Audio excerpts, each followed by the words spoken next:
Hey everyone, welcome back. In this video, I'll show you how to fix Google Chrome not opening on Windows step by step in 2026.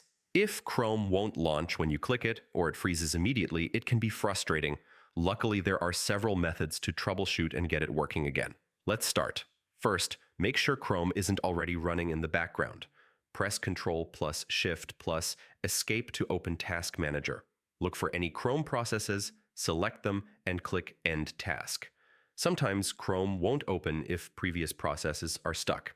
Next, restart your computer. A simple reboot can clear temporary system issues that prevent Chrome from launching. Now, try running Chrome as administrator. Right-click the Chrome shortcut and select Run as Administrator. This can solve permission-related problems that block Chrome from opening.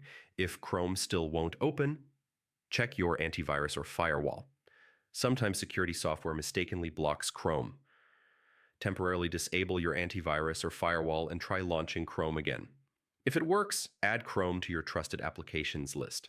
Another step is to reset Chrome settings manually. Navigate to c:/users/your username, /appdata/ local /Google /Chrome /user data.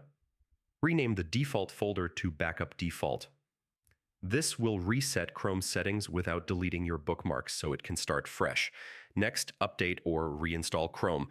Download the latest version from the official Google website. If you reinstall, make sure to uninstall Chrome completely first, then restart your computer before installing again. Also check for Windows updates. Sometimes outdated system files or missing updates can prevent apps like Chrome from opening. Go to Settings. Greater than update and security greater than Windows update and install any pending updates. Finally, if none of these steps work, try creating a new Windows user profile. Log in to the new account and launch Chrome. If it opens, the problem was related to your old user profile, and that's how you fix Google Chrome not opening on Windows step by step in 2026. If this guide helped you, make sure to like the video, subscribe for more tech tutorials, and I'll see you in the next one.